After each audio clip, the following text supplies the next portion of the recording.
Hello humans! We are now having another chapter of the Outpost movie Recon, this time on a movie known as Gintama in cinemas 24th August onwards. This is Mr. Smock giving you my logical point of view, and this is Mr. Raymond who will be giving his emotional dose of review. So, Raymond, what is Gintama? Okay, Gintama is, if it's translated from Japanese, it actually means silver soul. But the whole Gintama series is actually a really famous and popular Japanese manga and also anime. It's very different, and also it has plenty of slapstick jokes that is involved in a anime and both manga series. So it's somewhat, if you kind of like if you watch those old Stephen Chow movies where they have those slapstick jokes on his old Chinese films, it's somewhat the same in his in the both of the manga and anime series. So to be clear, this is a live action movie. This is a live action movie based on the manga itself. So where does it take place in the story of the manga? Okay, it's how to say, it's alternate version of Japan where it's taken during the older time of Japan, where samurais and those old Edo how to say time period, yes, Edo period. So however, one thing unexpected is that they were invaded by aliens in that early period. So somehow, one way or the other, the Japanese samurais, they went and battled on with the aliens. So however, when the war was over, in the end the aliens kind of like stayed on Earth, stayed on Japan. So you have a mixture of those how to say, those Japanese olden people, and also at the same time you have a bunch of aliens walking around in Edo period Japan. So it is one of these alternate universe timelines, if I understand, whereby first contact took place earlier in Earth's history and transformed Japan from a feudal kingdom into a mix of modern, yes, still feudal yet alien. Yes. Cultural hot pot. Correct. It's a weird mixture, yes, but however, you will see, like, how to say that, sure, you still see those olden Japanese people, they still use swords and all, but at the same time, you see them also using guns and also, how to say, bazookas also as well. So the timeline, it's a little bit wonky, but that's what makes it very, how to say, different compared to other manga and animes that you get in Japan. Considering the timeline, I have to consider this as an all different mirror universe to what we are generally used to. Okay, there's two plots in this movie. The first, how to say, 20 minutes of the movie, 15 to 20 minutes of the movie, they take place in the, how to say, the beetle catching arc, which is a very short arc that takes, in the manga, it takes around like how to say, two episodes in the manga. There's, I mean, two chapters, which is chapter 83 and 84.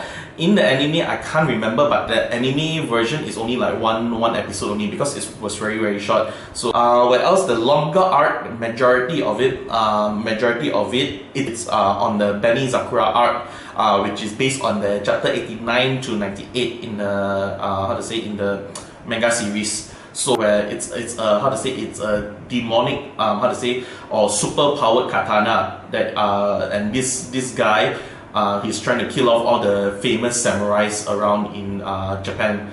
So can we summarize the main plot of the movie relates to rogue swordsman who gets hold of a demonic sword and becomes a serial killer, yes, in this Edo-ish alien time period. Yes, you can say about that. So who are our main protagonists? Okay, so main protagonists, as you may know, the trio of Eurozuriel, which is the odd jobs characters, which is Gintoki, the main character.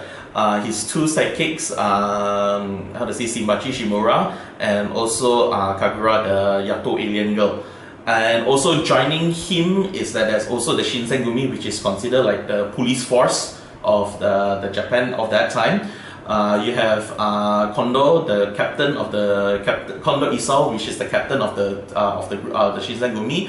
You have the vice captain, which is the male-loving psycho Hijikata Toshiro, and also his friend at the same time who hates his guts, Soko Okita, who always have tried the chance to get rid of him as much as they can just to get his position. Other side characters also that is involved, which is Shinpachi's sister Tai Shimura, and there's also Kastura, and also the ever-loving their whole so-called mascot of the series, Elizabeth, the weird duck mascot. Yeah, he's in there also as well. It's a very strange alien species. I have no record of it in the Vulcan database. And also the main antagonist is Takasugi, which is also Gintoki's so-called childhood friend or classmate turned into a nemesis. So having sat through this 2-hour live-action movie, most of it makes no sense to my Vulcan logic, so I shall leave it to Mr. Raymond here to give his take on the movie. What do you think? Okay, without going into spoiler territory. Technically, of course, if you guys are fans of, if you guys are the manga or anime fans, you know that they break the fourth wall a lot. That's how they make the jokes.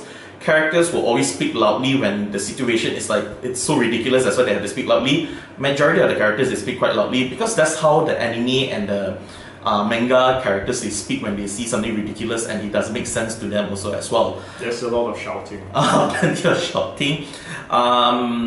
Action sequences, well, they are okay. They have a lot of sword fighting, but however, I find that the camera rolling and it's somehow it's a little bit blurry, not that much, but it was good enough in a way. It's not exactly Samurai X live action good level, but it works enough.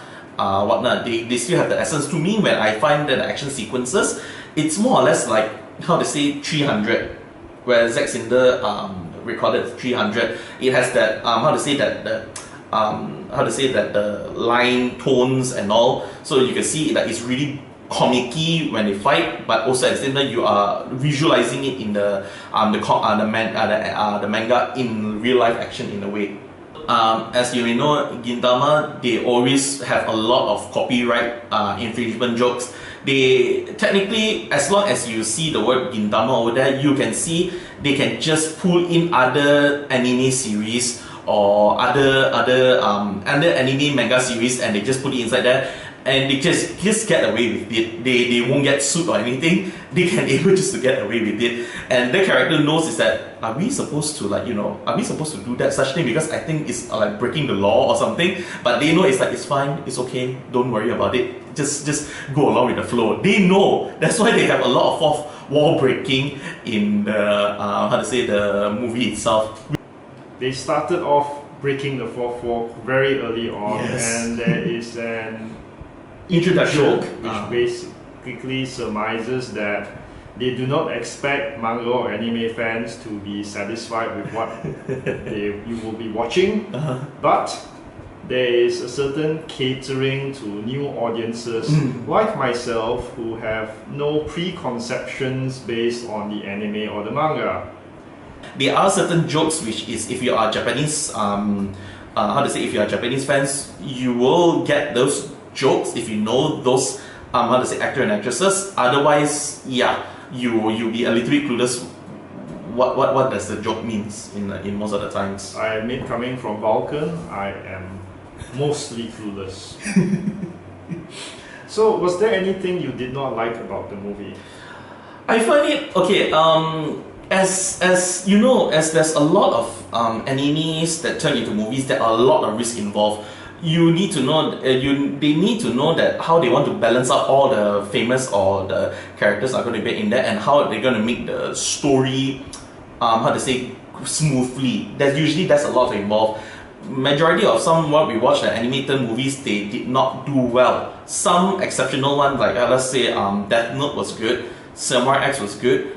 Majority of the rest also it didn't do well at all at the cinemas. So for me, it's like I'm not saying that I enjoyed Gintama enough, but it was just not up to that par. Because I think it's because that they had a long, how to say, it has a lot of talking also as well. I mean, and if you read it if you watch it in the anime or what, it's okay. Read the manga, it's okay. But if you go on the big screen, you'd be like, yeah. There is a lot of meaningless conversation. More or less. So, I mean, Mr. Smog over here, he was a little bit, he got bored slightly a bit, so I don't blame him. Vulcans do not get bored. We just become disinterested. Yeah.